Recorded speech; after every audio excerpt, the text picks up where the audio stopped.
Hey Lydia, Hey, how are you, Jason? good. How are you doing? Fine, thank you. All right, so let's see here. I'm going to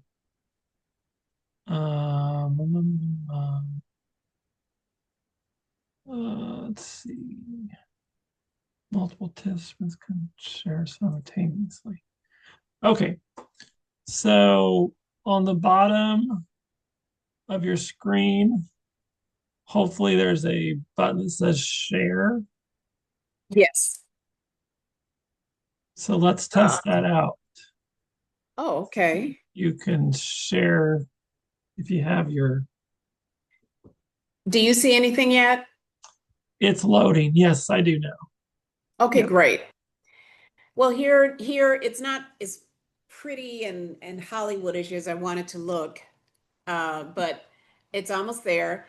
These are names and events and phone numbers and dates of the upcoming pro-life things, and this is the database. This is what I'm about to show you now would basically be the dashboard. And Okay. Yeah. it's simple. It's not like these one of really expensive software type deals, just Excel. But it's something that I can make available if you want it, so that people could Oh, just look this up, see what the next event is, where it is, get the website, be able to find the website and then do more investigation and research and that such. But just to have this, and then I would update it, God willing, year after year, or whatever, however long I'm with you all, or whatever, if you like it. yeah. Well, just looking at it now, it looks really, I like it. I mean, it's Good. colorful and has a lot of information. And yeah, And yes, I did use Broadway font. I So like that. And yeah. Well, to me, that's yellow. Is that yellow or is that green? yes, it's yellow. Yellow. Yeah. Okay. That's my favorite color. So you're on the right track. Oh, good. Great. uh, Well, that's just basically all I want to show you. And okay. yeah. Yeah. And I'll be adding more because there are a lot, actually, more than I thought, which is good. Yeah. Absolutely. So, yeah. So then you can go back to share and hit stop sharing. It'll just show us, Oh, if that makes sense. okay. So It then you, does. It's yeah, very there you go. simple. Mhm. So you can go right back to it when you're ready for that part. Great, Yeah, great. yeah. And then, yeah. And did you have another PowerPoint or you're just going to talk? It was just that PowerPoint, and then I have something I'm going to read from that I kind of put together so that I Oh, wouldn't be okay. jumping all over the place, and I can kind of keep things in order. And Yeah, that's a good idea. That's a good idea. Okay. and not something, I mean, something that I wrote about me to read because you wanted Sure, to know what sure, my journey is and all. sure. Okay. Okay. Spaghetti and meatball. Magnifique. And I'm gonna eat it for you today. But I'm not Jason, sure what that is. oh you don't well, know who this I still is? eat No, I'm not. Um, it. that's a Yeah, little disturbing. yeah. This world is getting nuttier every hour. It used to be once a year, but it's every hour now. That was Yeah. you don't know who that person was? No, no, I just removed him. Not sure. Huh. I was happy I could remove him so fast. I didn't know I could do that.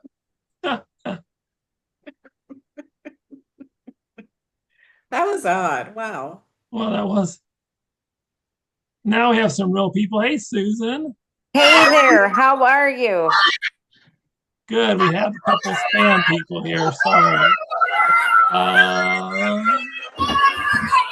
Can you block him? Yeah, I'm removing some people. It might take me a while here.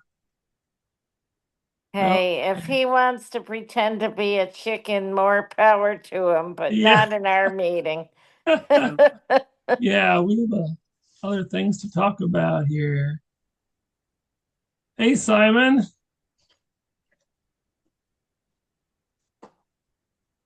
And Israel's back. I know Israel. Brock, Simon. Okay.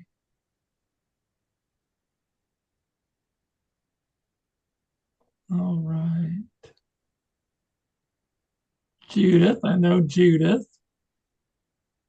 I love new people, but I don't like spam. There's a boy, this keeps happening. Okay, Is well, that good thing I have control over removing these people. So we'll that's just, odd. at some point, I just won't allow some people in there. Okay. Jason, Hey, hello. how are you? Fine. Sorry I couldn't come last month. I had a friend come over. It was just absolutely couldn't, change anything. Uh, Before we start, the lady that was speaking last month, I Yes. think Cecily might be interested in. I don't remember her name, but I did catch the tape. Oh, What was her Sophia? name? Sophia. Sophia.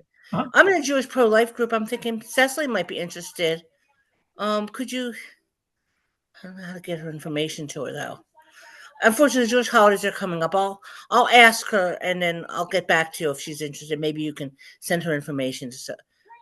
Yeah, Right now, sure. I'm not sure now because the Jewish holidays are coming up. It's really crazy right now. So I Yeah, don't no, know. I understand. I don't want to Yeah, bother anybody during the holidays. just email us and I'll get back with you if you have And I got you. I gave you a message about my gynecologist that accepts trans men. I think I emailed you that. oh yeah, that was a while back. Yes, thank you. Yes. It's out of Philadelphia. Yes, yes. So I mean, well, there's also Mazzoni Center. I don't know much about them at all, but Ashley had an appointment there, and I talked to her about it. So okay, because you'd Okay. asked for that. So if you can, if anybody in that Philadelphia region needs it, let them know. Okay, I will. I appreciate that. sure. All right. So as far as Sophie not being Jewish, we take non-Jews all the time. We have non-Jews that show up all the time, so it Oh, doesn't matter. Let me turn the TV off. Okay, good deal. yeah, let me turn the TV off so it doesn't disturb everybody. Thank you. Okay. All right. We'll give it a couple more minutes for folks to log in. Israel, how are you? I remember Israel. Israel's in Canada. Doing good. Doing good? Good. Yeah. Welcome back. And now I see everybody. That's a good deal. Okay, and I got a couple more people are going to join here in a second. So we'll give them just another minute and then we'll get started.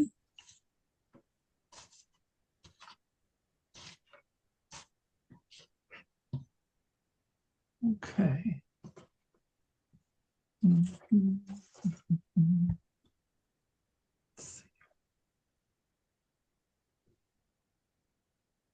All right.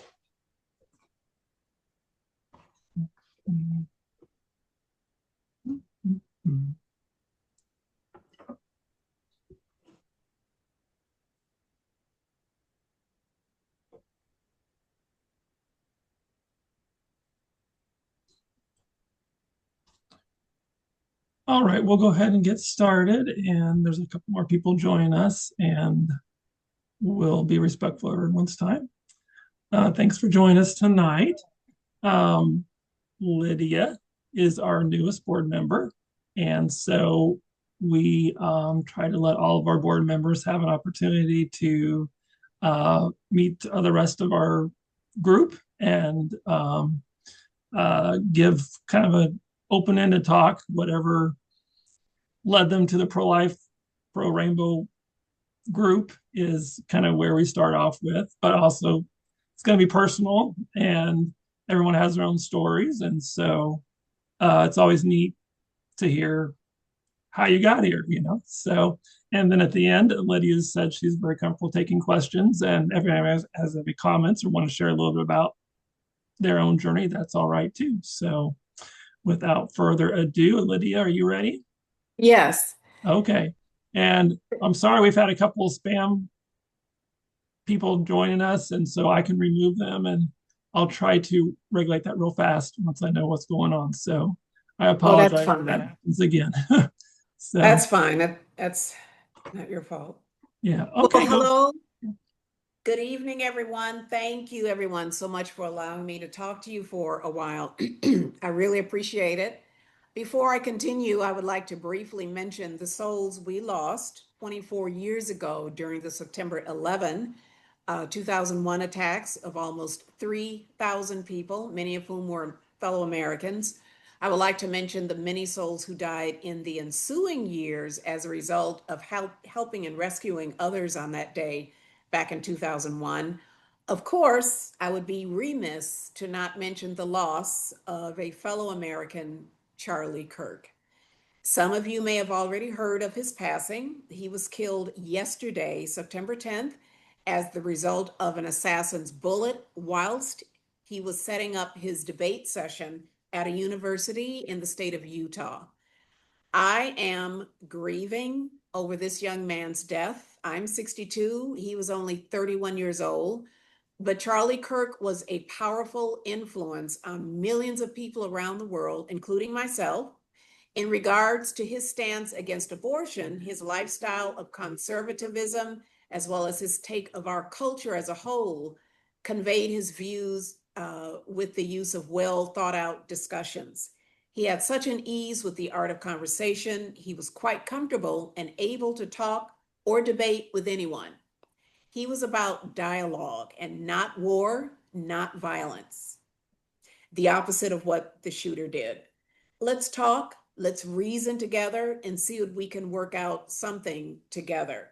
So please allow me to convey my condolences. I know it's only us, but it just makes me feel better to convey my condolences to his young wife, sadly now widow, his two small children, his parents. He was an only child. He was adopted, by the way, and he was from Illinois, and his many friends and supporters. I will now continue with the talk. In the invite that Jason sent us, it says that my talk will cover the journey of how I became a pro-life rainbow ally. Yes, this is true. It was a journey for me to get here, as I'm sure the same could be said of all of you. Here we are at this point in time in front of each other. However, there are three other journeys that I had to take before this one. There is the journey of how that my faith, my foundation, is the impetus behind the other two journeys. One of the journeys began with a question that I asked myself: why should I, a Christian, embark upon a journey in which I would become an ally to the LGBTQIA plus community at all? Then I posed another question to myself: why should I be pro-life just because I am a Christian? And the other journey, and I don't know what I was saying here. I forgot to put my thoughts in order, but the other journey was one in which there was the reality that I was living the life of a Christian, but being more of a hypocrite. um, anyway, many years ago, before I was pro-life, and I was a Christian for a long, long time, but this before I was pro-life. Every Sunday, I went to church. I wore appropriate clothes to church and work. I said all the appropriate things and so forth. However, meanwhile, when it came to abortion, I secretly and privately espoused the view of a pro-abort. Now, I realize that this is true of many Christians, men and women, boys and girls, people who don't identify as any of those. But I want to give my take on it. Years after my father died, and this is just to show how much of a pro-abortion person I was in my heart as a child before I was in high school, and even after high school or during high school. Years after my father died, he died in 1972, a year before Roe versus Wade. My dear mother would persuade my siblings and me to accompany her to go to the projects of Chicago in order to help her pass out child evangelism pamphlets. If any of you are familiar with that, those are pamphlets to tell the gospel to children. Each and every time, as my dear mother talked and gave a pamphlet to each child, I thought to myself, of what a waste of time this is, or this was. These children should have been aborted. This is the projects of Chicago, ghetto, straight up hood. To this day, I can't stand the hood, but I love the people in it, or try to. Their lives, more than likely, will not get any better than this. This was my worldly view back then. I call it worldly, carnal. Um, in the summer of 1974, as I continue on in life, it was a few years after my father's death and 1 year after Roe versus Wade became the rule of the land for abortion. I had turned 11 years old. At some point during that summer, my mom had to take my siblings and me on our regularly scheduled doctor's checkup. So we went to the doctor's office, had our checkups, and I happened to be the last one to have my checkup. So again, this is 1974. It's me and the doctor. The doctor was a mid-30s aged cis female doctor. I didn't know about the LGBTQIA plus community then or anything. But from what I remember, she looked a little butch. And I also thought to myself that she looked like she lived in downtown Chicago.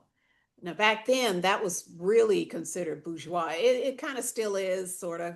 But back then, that was bourgeois because there were only a few, a couple of residences in downtown Chicago. And so it was a compliment that I thought to myself. She was such a cool person. She talked to me and asked me if I had any questions about anything. I didn't, but I felt like I could have told her anything and she probably would not have made me feel bad like church people did. She made me feel socially secure. This I hadn't really gotten before from any other than my mom and dad. My mom and dad allowed us to ask them anything about anything. And I always felt socially secure with them, but anything outside of my parents, which of course isn't good, wasn't easy to come by. So it was a nice feeling to get this from outside my home.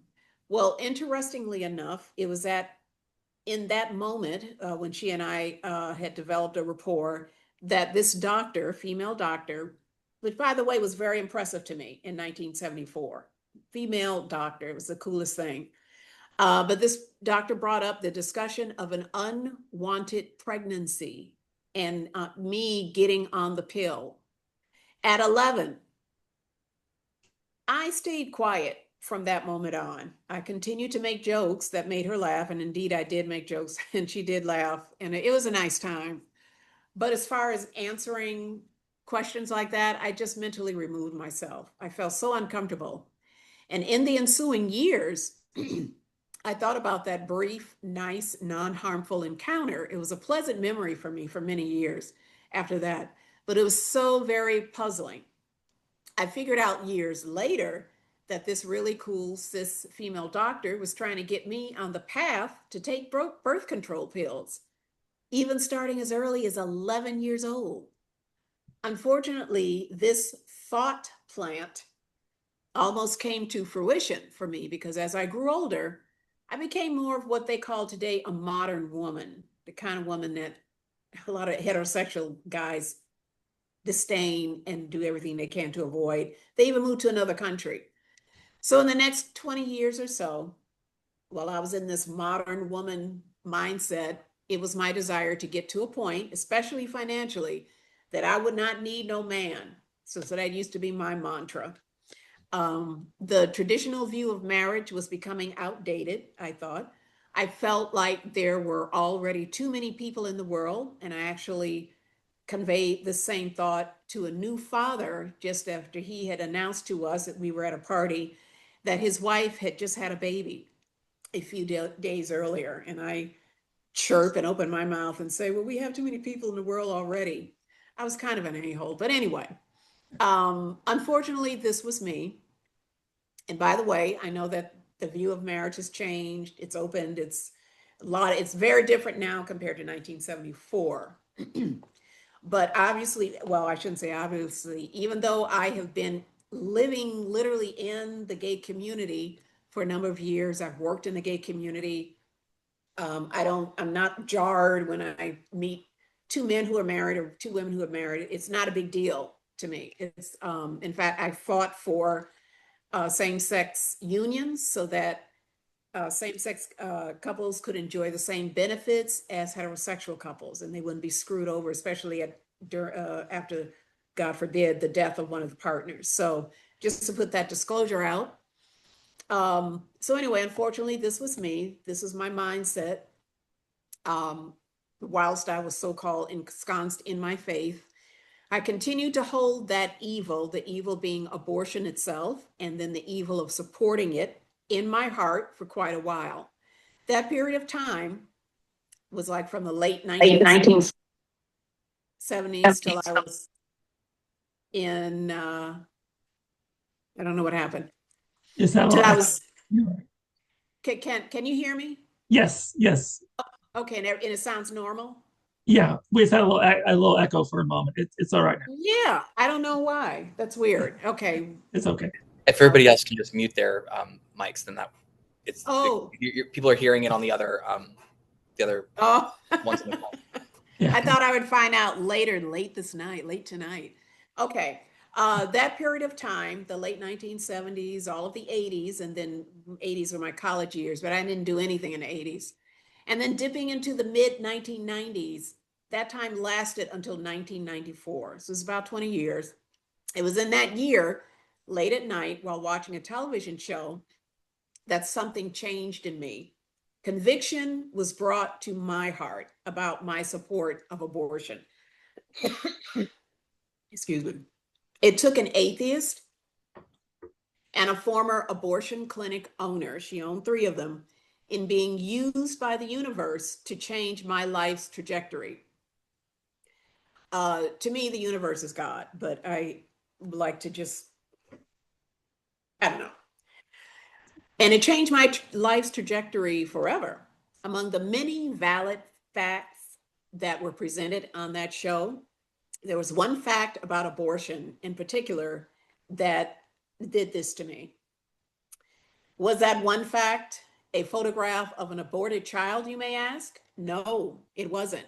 In fact, I didn't see an actual photograph of an aborted child for another 6 months.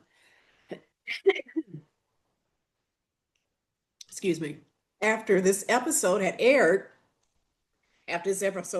So that first photograph, by the way, was my first time seeing an aborted baby. Was that one fact the proof or evidence that a baby at conception was and is not a clump of cells? No, that part of pregnancy was never really that important to me until now. So in that moment, this was not the fact that jarred me. The one fact that jarred me about abortion, that jarred me and convinced me of the evil of abortion, was the reality that they lied to us. And that's including the very nice, cool lady who was the doctor, and we were talking and I was telling her jokes, and she was all for women's live and the right to choose and all of that. And she said it's safe and this, that, and the other. I didn't go into that earlier, but that is what she alluded to when we had our discussion all those 50 plus years ago. The abortion industry, all of television, including evangelism television, the music industry, a lot of pastors, a lot of priests, a lot of doctors and nurses lie to us. That was my view when I found this out, and my view now. In so many ways, they conveyed to us that there would be no more, I remember hearing the words, no more deaths of women who got abortions. The reason that women died, I did not know at that time that young minor girls were having abortions as well. But the reason that a lot of women died by abortion was because they had to have abortions in back alleys or in their homes by someone, including themselves, who was not qualified. The supposed solution was that if abortion were to become legal, then doctors, surgeons could open up abortion clinics and therefore eliminate women and girls from meeting their deaths while going through an abortion. Also, we were told that the abortion procedure would become safe or more safe, or would be safe because it would be done in a bona fide abortion clinic, and abortions would be rare. It was on this show that I learned the truth. Carol Everett, who co-authored the book Blood Money, Getting Rich Off a Woman's Right to Choose, along with the late great television show host, some of you may remember him, Morton Downey Jr. His nickname was Big Mouth.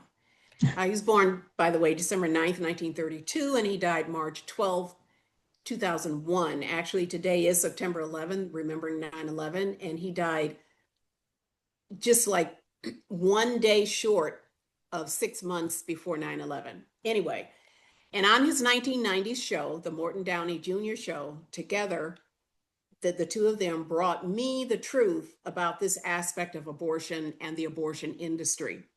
For full disclosure, Mr. Downey was, at that time, was a proponent of the right to choose side. He encouraged abortion. In fact, he did have a daughter who had gotten pregnant at 14, and he showed his support by taking her to the abortion clinic, and she had the abortion.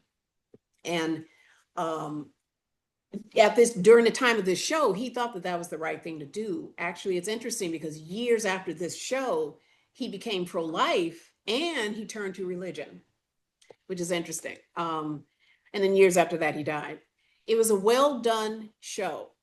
One thing I really appreciate about it, I never felt like I was being talked down to by either side. And I do have to mention, it was Carol Everett who wrote the book. And there was also a young Black woman, probably like in her 20s, from Planned Parenthood to display both sides of the abortion issue. And I thought, what a great idea. That's what I want. I was thinking to myself, that's the type of way that debates should be. Let me decide. Don't try to force your thoughts or whatever on me. I want to decide. So this was perfect, because if this show had been any other way, I would not have any interest in watching the rest of it. But thank goodness I did, because so anyway, these two women gave their sides, and it was a well done show, and it exposed the reality that women and girls were meeting their deaths on the abortion table within a clean, nice abortion clinic. I didn't know this by that time. I was like 30, 31 when the show came on. Excuse me. Pregnant women and girls were still getting dead during an abortion procedure within the so-called safety and clean confines of a bona fide abortion clinic. I was like, what? I couldn't believe what I was hearing from Carol Everett's mouth. The thing that, forgive me, the thing that changed Ms. Everett's mind was that she had two grown daughters. They were like college age. One of the daughters had lost two friends to botched abortion. And it angered me because like I was saying earlier, all these groups said, oh, it's going to be safe because it's legal. It's going to be inside of an abortion clinic. Abortion clinic is nice and clean and gets checked by the whatever agency or whatever. And it was not true. And the way Ms. Everett described it, and then I did my own research later, but it's far worse. There were so many lawsuits to this day against Planned Parenthood, Family Planning Associates, that were settled out of court, just settled, so that there wouldn't be any court procedure, no papers that people can read. And the way to research, you have to kind of like find hidden ways to find the secrets, basically, that they try to hide. So anyway, call me naive. Okay, I didn't know that this was still happening, but I really didn't think it was happening. And I was 31 years old by that time. So I am naive, perhaps, but that did not negate the fact that I knew that I had been lied to. Today, as a Christian, or as what I consider to be a true person of my faith, I am pro-God, pro-marriage, pro-family, pro-America, pro-people. I don't know why. By the way, I have to I do have to make a side note. When I say pro-God, pro-marriage, pro-family, pro-America, right away, I've had people of the LGBTQIA plus community, as well as people outside of that community, say, "Oh, well, you don't like me. You probably don't like my blah, blah, blah." No, no. It's just this is where my footpath is. Um, and as I go on, this suits me fine because my lifestyle has afforded me a better life. During the time that I was doing my thing and whatever, and had different boyfriends, always drama, always. And then I was left with a broken heart and left holding the proverbial dignity bag or whatever you want to call it. And I was always angry, frustrated, and I was a modern woman. Well, it didn't work, but this life afforded me a better life. It also changed my views on the population control nonsense, which I have done my research and I've come to find out all that is a lot of nothing. This earth is so big, you'd be surprised. I am against any tool, plan, or policy that promotes population control. Shame on me. And I have to admit, I did ask God for forgiveness for saying that to that very dear guy. He was so sweet to me, and I was just such a jerk to him. So shame on me for what I said to that dear, kind young father a few days after his baby was born. The baby's probably like almost 40 now, but God bless him.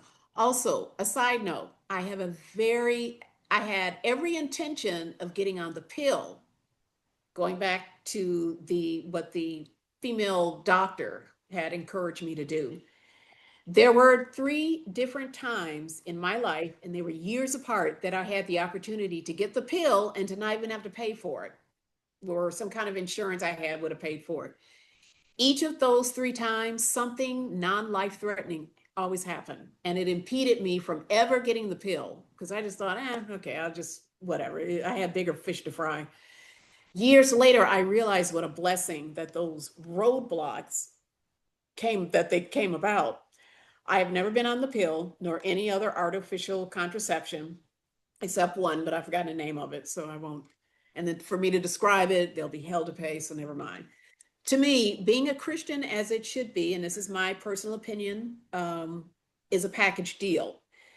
That package consists of being against abortion, being a creationist, and standing against injustice to anyone. This is another side note because it is about pro-life. I hate Black Lives Matter organization. It is the most biggest BS bull blank organization that exists. It's nonsense. I'm not down for it at all. I hate this black on white crime that's going on. It's really creepy too, and it's just strange. It's coming from nowhere. I'm very much against it. I even have some Christian friends of mine who are Black who say, well, I mean, that's them. We need to care more about our people. That's not, in my opinion, the Christ-like way to be. And my father and mother taught me that. So I'm pro-life for all lives and not just for Black lives. When I said this to an all-white all-white pro-life group in New Jersey, they looked at me like I'd grown 3 heads. And I looked at them, it's like, what? We're Christians. Anyway, if you're going to be in a religion, you follow the tenets of that religion. Other religions do. I don't know why Christians don't, or many don't. And then Christians criticize other. Anyway, I fight without violence for all unborn babies. That includes trans babies. I say this because who knows? Maybe they'll never find a way to find out if the baby is going to be trans or not, or want to be trans. But then who knows? They're doing all kind of weird stuff now. Also, what if a doctor says, oh, your baby's trans, even though the baby's not, because nobody can know, I don't think. And then the mother will say, well, I don't want that. Let me go have an abortion. I really believe, folks, as crazy as that sounds and absurd, that might be next. Anyway, I'm for all babies. Let the kid through is my mantra when it comes to abortion. I do not fight only for the lives of unborn Black babies. As a Christian, that is absurd. Also, as a side note, because of my own wonderful father, who I lost when I was 8 in 1972, before Roe versus Wade, I am a proponent for good, wholesome fatherhood. That is one of the reasons why I fought back in 2013 or 2012 for the same-sex union rights, so that gay men who wanted to become fathers could do that. Uh, without any, this hassle that they used to be given by a lot of entities. Next, I posed another question to myself. That question was, why would I become an ally to the LGBTQIA plus community at all? The answer to this question is actually simpler than the first answer. All of my life, I struggled with deep-seated insecurity. The reasons for that range from a whole bunch of things. One of them being my gap teeth, dark skin, and nappy hair, all of which I now embrace. I attribute some of that self-dislike to my paternal grandmother. Once upon a time, I hated her, but I tried to love her. But anyway, I no longer hate her. God, and I'm attributing to God. God pulled that out of my heart, and I just feel sad for her. Um, anyway, she was several tones lighter than me. And so she hated me, hated my skin color. And I found out because she slipped one day and said that, well, I was once your coloring. And then I used a lightening skin lightener. People did that back in the 30s, especially Black Chicagoans who moved from Alabama to Chicago. And it's really sad. Anyway, she loved my sister, Deborah, because my sister was much lighter than me, had beautiful hair, and she's very pretty, beautiful, beautiful young girl and young woman. And so she was definitely to my grandmother's liking, and very, very pretty. And this is coming to why I'm blah, blah, blah. Very, very pretty, even though she had a gap. My brother fit the bill for my grandmother because he was male. And so it wouldn't matter if he was light skinned or dark skinned. They're okay with men. They just hate Black women to be dark skinned. And this is just in the Black community in general. He was light skinned and a good looking kid. Both of my siblings were better looking than me by far. I was the UGMO of my parents' 3 children. I say that because I embrace it, and I'm going to put in a stand-up act someday, so it's fine. Oddly enough, good-looking, nice people were drawn to me. This was true especially when I got to be in high school, and this comes to why I'm with the LGBTQ community. I was a 14-year-old freshman. Gay boys, as I had suspected early on that they were gay, but found out years later that they were drawn to me. I think that it was because they understood what it was like to be put down. For them, it's for a different reason, but nonetheless, they were always kind to me. Excuse me. As I got older, gay adult males filled that place in my life. They were so sweet and kind to me. The same was true of beautiful girls when we were children, and then obviously when I got older as women. They too were kind and accepting of me. And years later, again, I realized that many of those girls, those people that I knew, were gay. So nonetheless, there were times when I desperately needed this love because I did not get this kind of love or acceptance from this, and I did put stupid church group that I grew up in. They were horrible. With the exception of a few individuals, of course. So instinctively, I wanted to give back. I didn't really know that consciously, but instinctively, I wanted to give back. Just really appreciating all those times when I believe God put different individuals, many of whom were gay people, in my life in order to help me not go into despair or whatever. Whatever it does for the human psyche, it worked. So, of course, my participation in the LGBTQIA plus community has evolved over the years. There are a lot of things I'm not down with that are circling around in the community in terms of policy and views. However, as far as equal rights, justice, and so forth, then I'm for this community. Lastly, why am I pro-life Rainbow Ally or Rainbow Pro-Life Ally? This question will have the shortest and simplest answer. That answer or response is that I am drawn to any pro-life group. I tried to get in with an atheist pro-life group. There is a pro-life group that's atheist.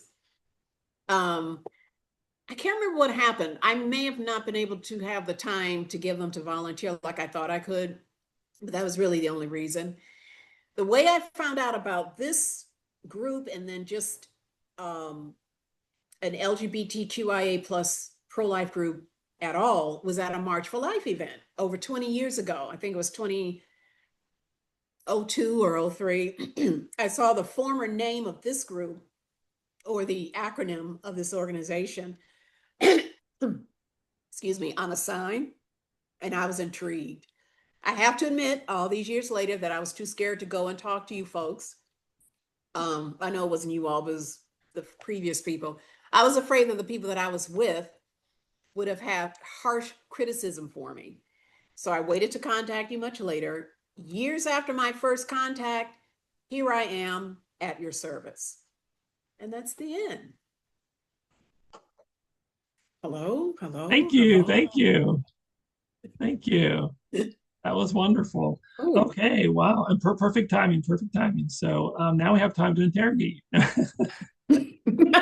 I wrote down a whole bunch of stuff I want to talk about, but I have other people here that need to talk to. So we'll go around the room and you. Okay, give me 1 minute. I didn't realize sure. how dark it had gotten. Sure, sure. And yeah. Well, I'll just throw something out to begin with because it was toward the beginning of her talk as well. I was actually reading today. I was really doing a deep dive into the push now for self-managed abortions, is the term they're calling it. Basically, and with abortion pills being sent, across state lines, across country lines, really, you can order abortion pills pretty easily anywhere. There's like the huge case in Louisiana and Texas with New York, people ordering pills from New York. And of course, like they're taking pills from New York or from wherever else. They may not be, what they say they are. They could just be like a, complete hybrid, made up pill that someone's selling them on the internet, which could kill them or, obviously would kill their baby. So it's interesting to watch, like the other side go from like, oh yeah, we want to have like, clinics and whatever to like, oh no, just kidding. We're going to do a self-managed abortions, and like the abortionists are going to, not have any health standards. We're going to fight those. We're going to make sure there's no reporting. We got rid of that in all these states, Maryland, here, we don't have any reporting. So we have to go by what Guttmacher tells us. That's the only way we know even a close number of abortions. And it's like ridiculous. And I don't know, you end up with a case like Gosnell in Pennsylvania and Philadelphia, when, that's what they've been setting up women for and endangering women for years. So that's sadly not something that's changed over time. It's just now even more accelerated because of Dobbs and, the fact that we're winning in a lot of areas, and, they're losing funding and et cetera, et cetera. So. Yeah, good point. Good point. That's kind of a whole nother topic that Andrew might have to give us a rundown on self-managed. She's just saying like the illegal abortions. It's like, well, the illegal abortions is like they just took the sign from the back of the center and put it on the front as soon as it became legal. It was like the same people doing the abortions, subjecting women to the same risks and being motivated by money just like they were before. So. Right. The more things change, the more recourse for the women who are victimized, and they're then told because it's legal that it's okay. Right. It's a lot to unravel. Judy? Well, so tell you this, I am not Christian. I'm Jewish. Wonderful. So, and and we have this problem in my religion. I'm not Christian, I'm Jewish. I'm in a Jewish pro-life group. I'm probably, my LGBT is less, I'm stronger Jewish than gay, for sure. And we have a problem in my synagogue where you've got rabid anti-choicers. And this is how I don't say anything. It's just not worth fighting them. Sometimes it's more trouble than it's worth. You can't always change their minds, is what I can tell you. And as far as my story, I knew as a young teenager it was wrong. 14 years old, and I always felt no matter what it is, if you're alive, we can overcome things. And also, this disgrace in my community, we survived the Holocaust. You would think, okay, the people that went through something like the Nazi Holocaust would be more pro-life, knowing, something like this. And that's what I can tell you. And congratulations as far as the LGBT, people. That's all. I don't know what, I'm welcome. That's all. That's what I can tell you right now. Thank you, Judy. Yeah, and I can't speak for the whole LGBT plus community, and it's no when I see our community and the struggles we face to obtain rights, and that we don't notice as a community about the plight of preborn children and their parents, that is an insult to me, an insult to us, I think. Just to kind of what Judy is saying now, that's a much bigger scale, of course, with the Holocaust. But it's like, how do you not see this because it's so fresh in our minds, right? I mean, we just got to be able to get married, I don't even know, 10 years ago now, not even that, at least here in Kansas. And this should be fresh in our minds about human rights and the struggle and not having that. Whereas some people haven't had to deal with that, obviously. So how do we not see what's going on elsewhere? And it's all very distorted too. It's like the perpetrators are almost the ones that are are lionized at this point. It's like, anyway, that's a whole other topic, but it's interesting. Yeah.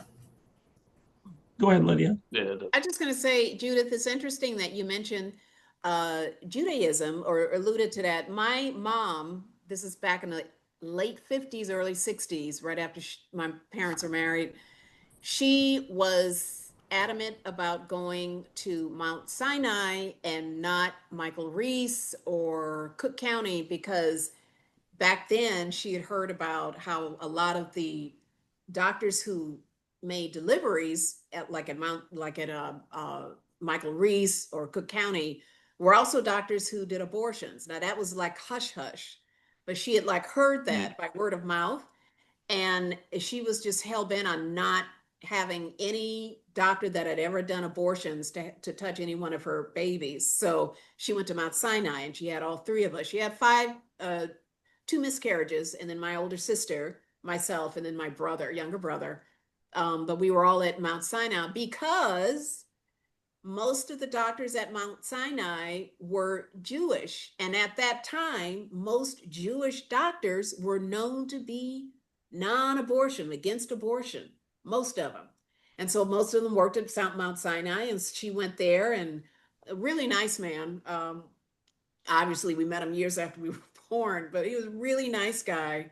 So it's just interesting that you mentioned that, because you're right. Over the years, over the decades, it's a totally different thing, different scenario now. Thank you. With Jewish doctors and so forth.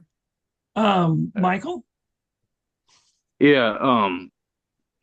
So about a week ago, I was talking with a cousin who's, well, she's particularly a little more creative than probably the rest of us. I'll put it nicely. She pointed to a conspiracy theory that years and years ago, the Planned Parenthood industry was actually initially created to kill off the Black community. That is pretty crazy if that's true. I wonder about that. It is. There's a letter between Margaret Sanger, who started Planned Parenthood, and the Dr. Gamble, who started Procter & Gamble. She wrote a letter saying we need to not, in so many words, she said we need to not let them know that we're really trying to get rid of the Negro. And that's how she said it. Oh, boy. Race. That's not right. So that letter is very famous. It's in the Smithsonian. In fact, the Smithsonian Institute caught hell a few years ago that I was a part of for honoring Margaret Sanger at the Smithsonian. Her display or exhibit, whatever it was, a statue of her and her old clothes or whatever, but it's gone now.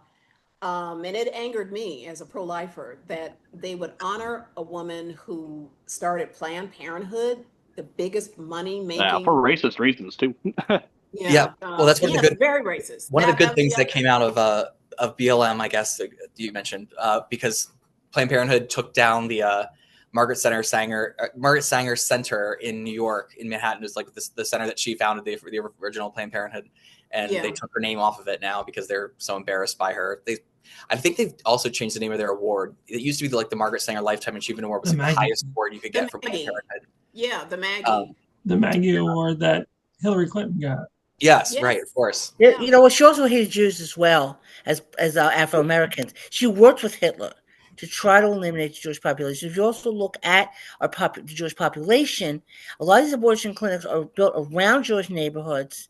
Like the Northeast Philadelphia. I know you probably guys aren't familiar with Northeast, but New York has a very large Jewish population. I mean, if you look at the population for the population, yeah, they won't put it like right in front of the synagogue, but they'll put it in the outskirts of the neighborhood. They really wanted population control, especially of it was mostly of immigrants and lower income people.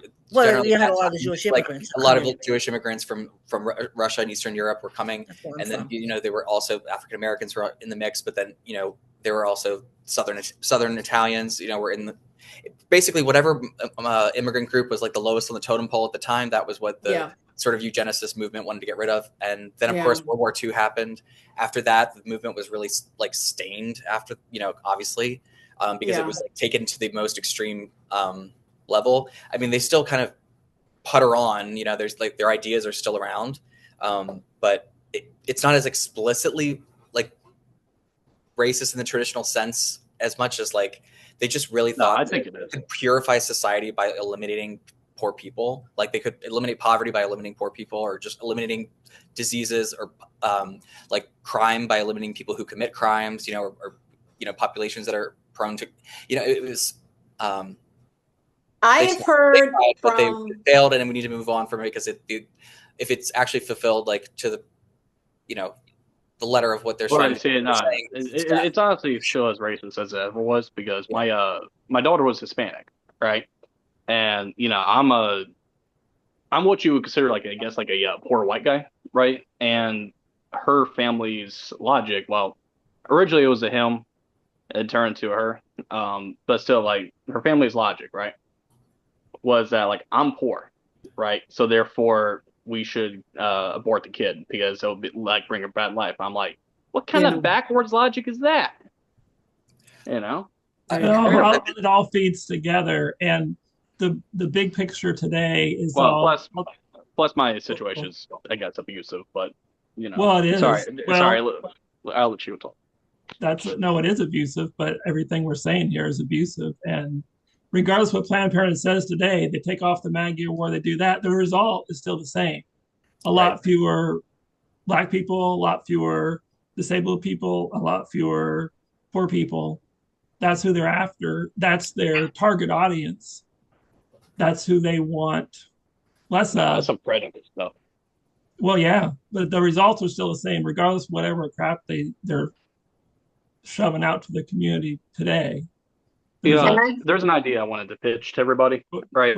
So I seen an investigation, right, where somebody posed as a pimp, went into the Planned Parenthood, right, and somebody else posed as a underage teenage girl, right, and they kind of beat around the bush, right, and then it seemed like the person working the desk was actually excited about having a possible repeat client. And I'm like, huh? You ain't reporting this dude to the police who's posing as a pimp? Well, of course, there's an investigation, but still, it's that also kind of shows a little bit. So a little bit of a conspiracy theorist theory I got is that Planned Parenthood was created by some racist individuals and perpetuated by some pedophiles. I kind of wonder that.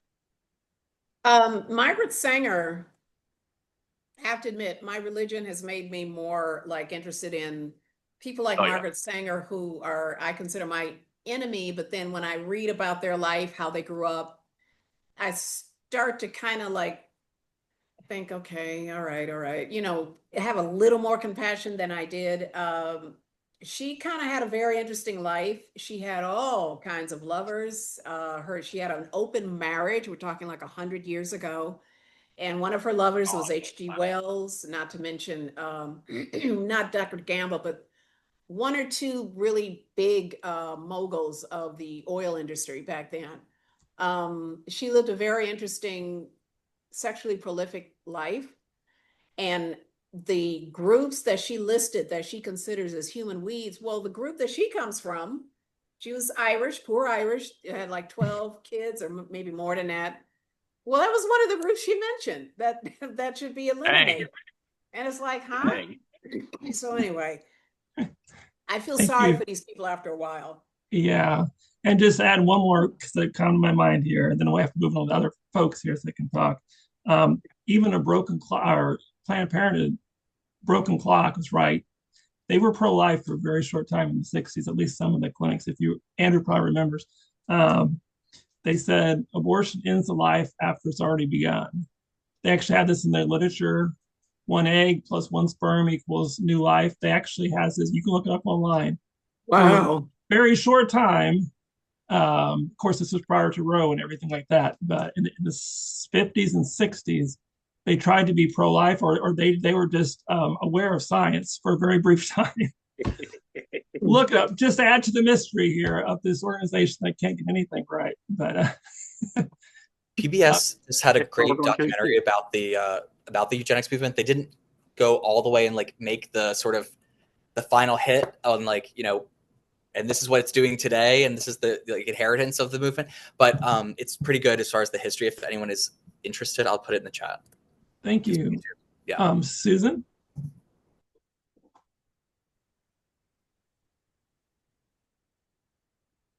It was interesting to hear your story, and I really appreciated a lot of what you had to say. I think most people have heard my story, so I'm not going to go through it again and make you listen to it again. But I've always felt, despite being one of the rosary carrying ladies that Jason mentions on occasion, that I appreciate. I've always been concerned about the safety and well-being of LGBTQ plus individuals because I equate them similar to people with disabilities only in the sense of we're both marginalized groups that people don't understand the value of. And, you know, we're in constant danger. I've often said that people with disabilities are the canary in your coal mine. If we're doing well, you're doing well. If we're not, look out because you're the people they're coming for next. And I strongly believe that each human being has value. And I'm trying to find some way to get the anti-eugenics movement out there. Still trying to think of how to accomplish that, but thank you, Lydia, for your story. I appreciate it. You're quite welcome. Oh. Go ahead, Lydia. You have something. Oh, no, I was just going to say you're quite welcome. Oh, thank you. Yeah. Thank you. And thank you, Susan, Susan. what state do you live in? I live in Virginia. I'm in the DC metro area. Oh, okay. Oh, I We're always yearn looking. to move That's there. that's where I am. But we're always looking for in Maryland. Like we have the biggest assisted suicide fight is coming up again next year, so we're kind of looking for people who would speak, especially from the like disability rights movement, to be at the face of the fight, because that's it's harder for the our traditional like enemies to say no to the disability rights community, but they can say no to the pro-lifers. They'll say, okay, get out of here. But I'd be very interested in being involved. Jason, if you can share my email with Andrew. What part of Maryland are you in? I'm technically in Alexandria, Virginia, but I work for Maryland Right to Life, so I'm kind of statewide in Maryland. Well, I joke that I can see Maryland from my house. Sarah. I'm in Alexandria, Virginia as well, so we could very easily connect. Yeah, it's a small world. Thank Yes, you. I will give Andrew your information, and we also have a upcoming conference, hopefully, that we want to be involved with Rehumanize in the area. So, oh, great! If you want to help us table, sure. The more the merrier. I think we got a couple signed up. Hopefully, a couple of our board members, and but we're all is welcome, really. So, all right, great. Great. Thank you. Who else? Israel?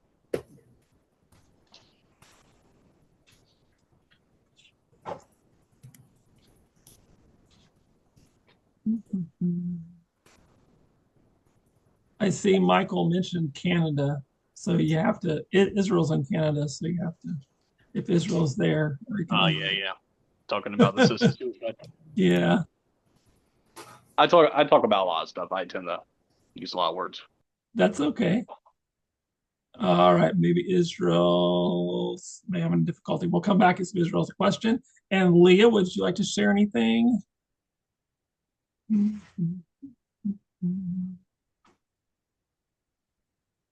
Okay, well, I will come back to myself if either everybody else wants to share. Of course, please um, chime in.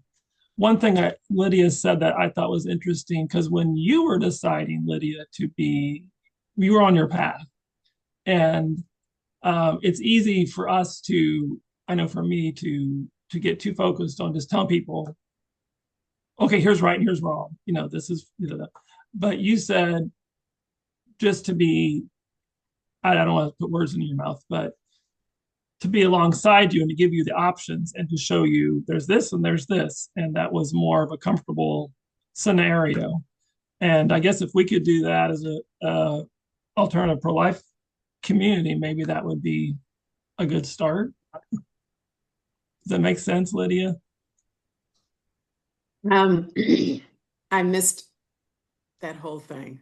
Oh, I'm sorry. Presenting the After options walking. when you were on the journey to becoming pro-life and you were presented the options as opposed to this is right, this is wrong, or just being told this is the way it should be. You said it was more comfortable to be able to just have them presented to you, the options. It was more the delivery of the woman, this doctor. I was so impressed by her. And so at 9, whatever I was, 11 years old, I had no clue about anything. I didn't even know what abortion was. Didn't know what the pill was. Ironically, the high school that I went to was named after one of the scientists who invented the pill, Dr. Julian. Um, didn't know anything. But she was just so easy to talk to, um, and I was willing to just think, okay, yeah, sure. When I get older, I thought to myself, I would probably get on the pill because this lady seems like a really nice person, and I trust her. And but thankfully, I just didn't happen. It didn't go to fruition. But she was so smooth and slick and nice, and that's kind of how it works. Leah That's how the She said, comment laughed. gets you. She laughed at all of my jokes, all of I'm them. sorry, Michael, what did you say? I'm sorry. That's how the conman and manipulative people get you. They come in smooth, calm, cool, charismatic, and then they get you Yes. with something. That's Yeah. right. That's Leah right. says, Lydia brought up some good points to my points my mother has seen on TikTok, which is interesting to me. I appreciate you sharing your perspective in your story. So Leah wanted to share that. And I Thank also, you, Leah. yeah. I have a cousin named Leah.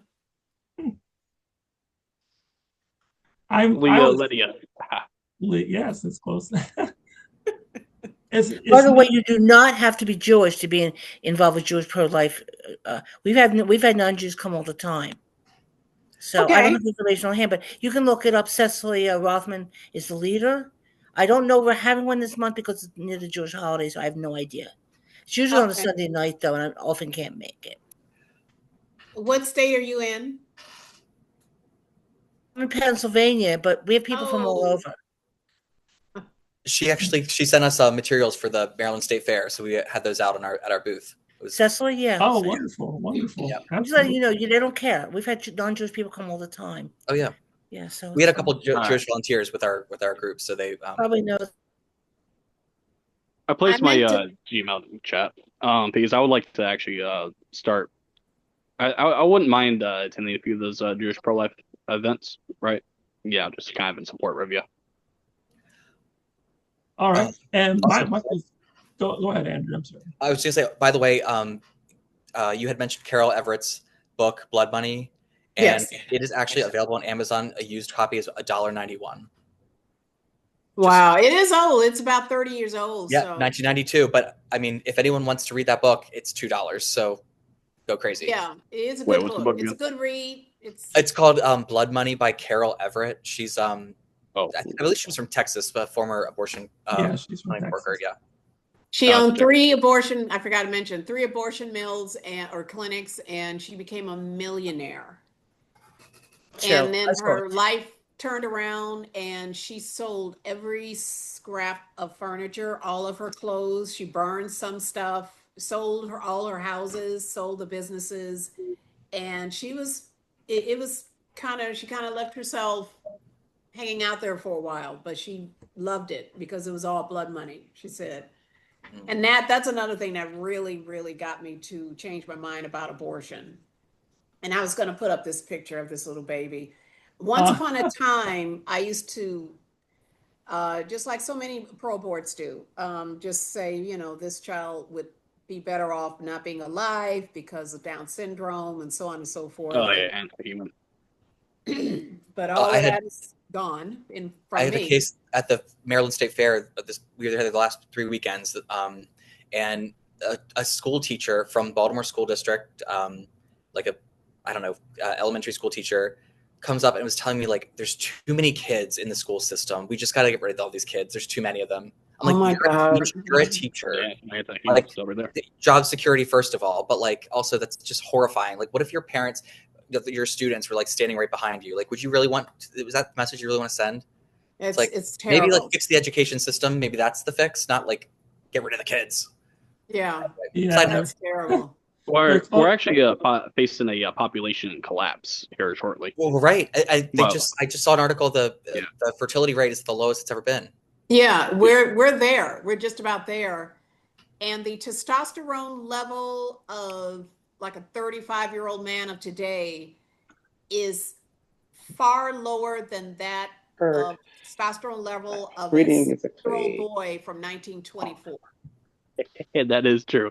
My grandma has higher testosterone than a lot of these men out here these days. Yeah, so I mean, look, as somebody who goes both Charlie ways, Kirk right? slowly I like my would men, say but like a lot of them are not, things not there. favors So, death. My Israel? research. Yes, just 1 minute. Yes, can you hear me? Yes, I can hear you now. Okay, 1 minute. Just turning on the camera. Okay, Our friend from up north. yes, I wanted to say something. I mean, I realize more and more how there are two types: Christians. So there are those who are very much open-minded, like Lydia, very much open to different interpretations of biblical writings, and um, those who seem to take everything literally, to take certain passages, select passages very literally. And what I'm getting at is late Charlie Kirk reportedly said that he favors putting gay people to death. And I decided to do my own research because people tend to exaggerate things. So I decided to do a little bit of digging, and apparently, what he said is that according to the Old Testament, the Leviticus book, there are passages that say that a man that lie with a man should be put to death. And he was saying that according to where I was getting at is that because of those passages, homosexuality is immoral. So he was not saying that gay people should be put to death. He was saying that because of those passages, it is somehow immoral. And he was comparing homosexuals to alcoholics, drug addicts, and so forth. So this maybe he said maybe there was another statement from Kirk, who advocated for the stoning of gay people, but the only statement that I found was that statement where he used that verse of the Bible to say that it's immoral and so forth. So I do not condone that crime at all, but I can see how it can radicalize some people. I can see how some people may perceive that as a threat. They may see that as a threat. For instance, I mean, they go, "Oh, he advocates for the stoning of gay people. They want gay people to be put to death." So they may see that as a threat, as a physical threat to their lives. So I see how that can radicalize certain individuals. And it was, yes, pro-life like us, but I read a lot of stuff. I read a lot of stuff online about people who saw that as an attack on women. A lot of people saw that as an attack on women. They saw him as somebody who tells women what to do. Because as pro-lifers, we don't see it that way. It's not about telling women what to do. It's about sanctity of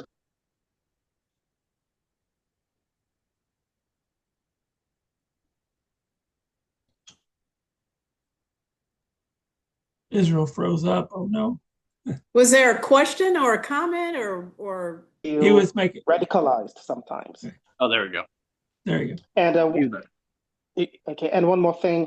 Um, yes, so that's the thing. I think that that's what leads some people to violence because pro-life. I mean, because there is nothing wrong about the pro-life cause, but a lot of people see that as telling women what to do. That's that's their perspective. We're telling women what to do, and it may have led, to the shooting, among other things. I don't know the whole motivations of the shooter, but I guess that may have been one of the motivations. That's one of the people. That's one of the argument people use against him. It was against women. It was not against women. It was for life. It was for life, for the sanctity of life.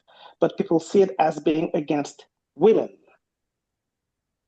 Yeah, that's well, that's one of their stronger arguments. And it's kind of funny though, because it's like when we look at it as human rights. So yeah, you're telling people, okay, you can't violate someone else's human rights. You can't do that. Not just women, men, anybody, Mhm. abortionists. Mhm. You can't do that. We're telling, and that's what government does. Unless you have anarchy or just don't have a society, that's what laws do. You can't do this. You can't drive this fast. You can't rape a woman. You can't rape a man. You can't steal. You can't. I mean, that's what government does. And so it's Mhm. just they're cherry picking What out. they're supposed to do, yeah. Yeah. And obviously, the pro-life community has had situations like abortionists being murdered, like George Tiller here, Yeah. and it makes us look like hypocrites. And they assume everyone in the pro-life movement is happy he died. I'm not happy because I Yeah, anyone who know. kills someone is not in the pro-life movement. They can be anti-abortion, but they're not pro-life. Obviously. Right, there is that scenario. But I've met so many, like Carol Everett. I haven't met Carol Everett, but I know about her. I've met so many prior abortionists that are our best spokespeople. So yeah, I want yeah, I pray. I'm Christian too. I pray for conversion. I want them to change. I don't want them yeah, dead. And plus, yeah, right. it should look horrible for our movement. Now, does one person represent the whole movement? Of course not. But we have to stand strong, and if we're going to be pro-life and push back against that. But yeah, is everyone the pro-life movement in line on everything? Of course not. So yeah, Charlie Kirk on gay rights issues, I don't think it's very, It's You pretty know, mainstream Protestant view. I mean, that's right. the mainstream evangelical view. I think a I don't lot of I don't people. share it, but it's I don't know. I posted in the chat. There's a exchange that he had with the trans male that was actually like very respectful, and I think showed kind of like the heart that people are talking about. It's very easy for I think the other side, like they do this with abortion too, but they to just like jump on like oh, he disagrees with me, I must like demonize him and he's the new Hitler, so of course that's the kind of rhetoric that, if our very democracy is at stake in every possible minute of every day, everything's as existential, then you have to go and resort to violence. But I Lydia? want to mention many years ago, about 10 years ago, Charlie Kirk came out and said, "Look, I am gay. I lived a gay lifestyle. Then I came to know Christ. He became pro-life, No. and no, then hold on, please. This is what I heard. He came to know Christ, and he it's like he was trying to be honest with the fact that he is still gay, but he tries to live according to the way the Lord wants him to live. And I just thought it was quite remarkable. I had never heard that before from anyone. Now, what do you mean no? I mean, what? I mean, No, I I said hadn't heard oh. that. huh? No, I said oh. I didn't say no. No, I said oh, not no. Oh, I'm so sorry. I thought you said Andrew said Yeah, no, no. no, I, no, I no. think Okay. that might be somebody else.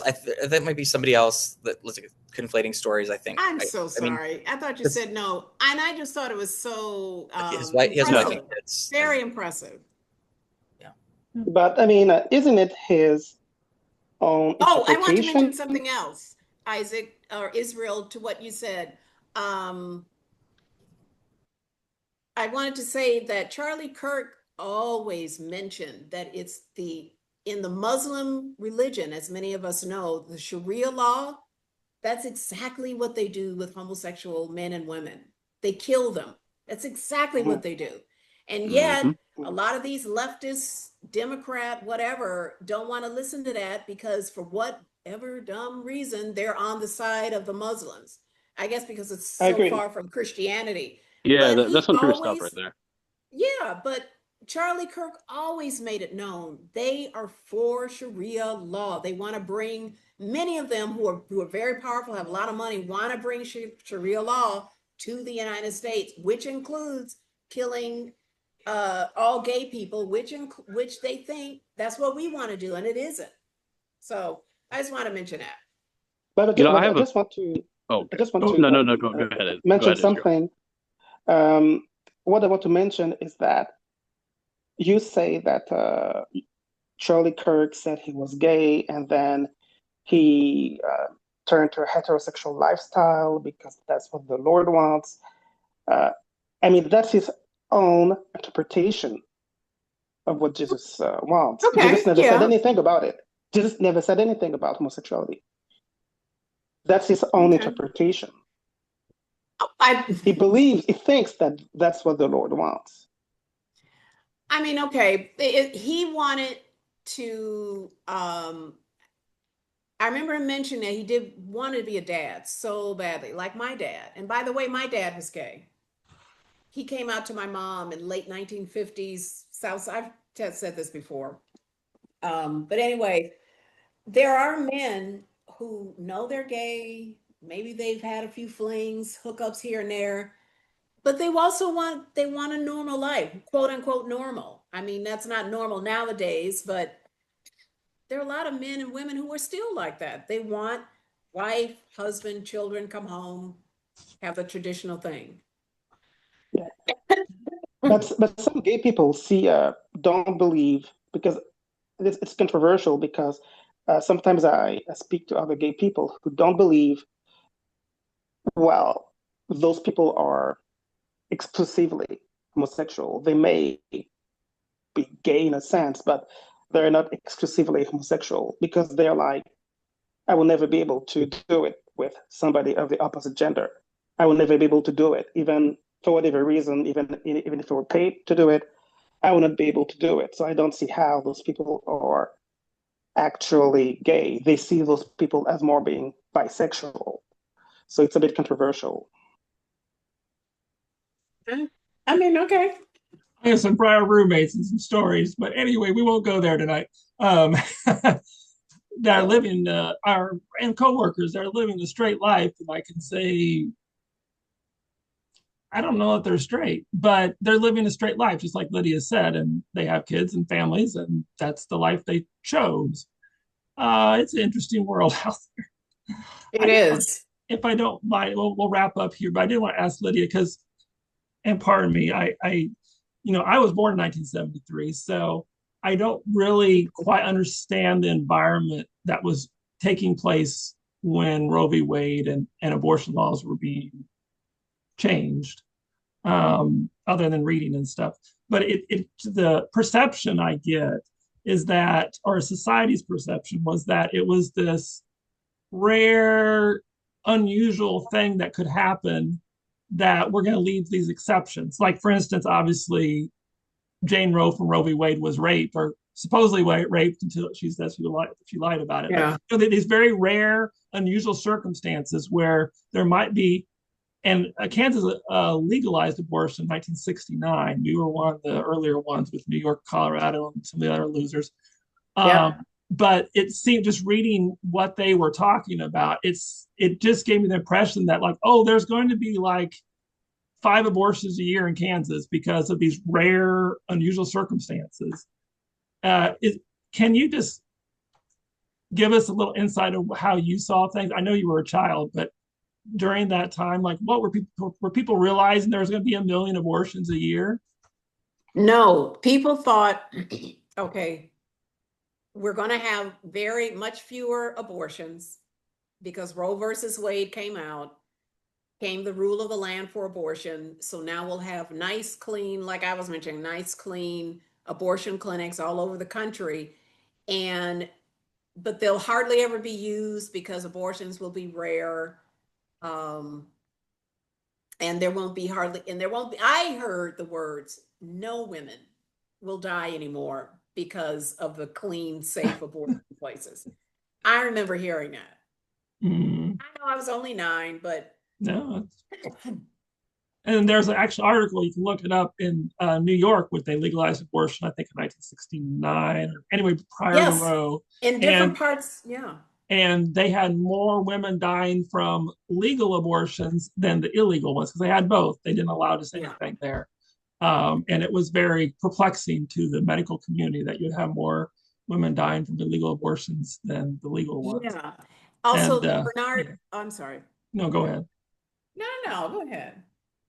Well, and so today it's like the pro-abortion side cooked up a few cases of women that have died, and they're trying to make it look like it's something we did or some law.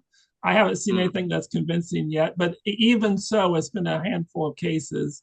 And to hear these people talk back when Morton Downey Jr. was running his big mouth, there was going to be women just in the curbs everywhere dead, thousands and thousands every year because abortion was illegalized. I know that was the story back in the 80s and 90s. Dang. And No, that you that said has come. Bernard That hasn't. Nathanson. Crazy stories. Yeah. What's You that? mentioned Bernard Nathanson. You Is that what you did. said? Huh? You I mentioned thought you Bernard. mentioned Bernard Nathanson. No. Oh, okay. I He did. am He I'm became also pro-life. He sorry. became pro-life and he converted out of Judaism. He did, and he also said that the statistics that he gave back in the late 60s, early 70s about how many women were dying as a result of back alley abortions was all a lie. Oh, right, correct. Yeah. Susan, did you want to say something? I'm in Lydia's age group, and I also remember there was that tract where it was going to be safe and rare if everybody agreed to it. But there was also the this is fine and there's nothing to be concerned about. It's full speed ahead track too. So it just depended. They kind of shifted the discussion depending whether they gathered you were very against abortion or you thought it should be carte blanche. You know, they had a viewpoint for anything that you might bring up in any slant. Yeah, yeah, and they should all have taken a very long tour through Gosnell's clinic and see how clean Yeah. and safe and wonderful abortion really was. And that's not the only clinic like Oh, that. no. No way Right. is it the only one. They're everywhere. Mhm. Well, really good discussion, a little intense a couple of times, but that's okay. We have a very diverse group of people. not by accident, but by choice because you chose to be here tonight. We appreciate Oh, Lydia. I Thank you thought for that was a having. good conversation. Thank you, Michael, for joining us again. One of our prior Thank speakers. you. Lydia, thank you for having the courage to be our main speaker and interrogation person tonight. You're And welcome. probably next month I'll be giving the talk, so watch out. By the way, how can you tell if they're trolls? Because I didn't. I turned on. How can you tell when they're trolls? You said you talk I about. can't because new people join. I just had to get rid of them real quick because they Yeah, but how were do you know? How can you tell? They act up because funny. they were pouring spaghetti on their head. That's how I knew. And then one guy was naked, but you couldn't see anything, but he was in a Yeah, shower and all. we had a Oh couple yeah, they trolls. would intentionally do things to get Yeah, a reaction. for those that joined us late when the meeting was already in progress, we had a couple of trolls Oh, at the I was beginning. unaware because I joined a little late because I spent time with my mom. I was watching TV. We'll give you a break, Michael. So yes, we had a couple trolls tonight. So they Sometimes were they just happen to be in the shower. You just run out. You know, oh my god, the meeting's on. I've done that. no, these were spams. We had 3 of them. So, but all Maybe you're change the Well, I meeting got number for next time so it's not the same number. I got the disorder that kind of impacts my ability to understand like social cues. So sometimes I come across like one way or another. You know what I'm saying? I think Okay. you're fine. I think you're Yeah, Yeah, everything's. yeah. Lydia, Lydia. All right, Yes, you said you was a little insecure about your teeth and looks, whatnot. Sweetie, I you're used good. to be. You're good. I You're I good. You used look to be. amazing. All right. Thank you, Michael. You're in my Yeah, yeah. will. Trust me. Thank you. All See the right. straight boys like you too, Lydia. All right, that's a great way to end it. Have a good night, Wait, what? everyone. We'll see you and we will What? see you See you later. see you later. Have a good night, everybody. Okay.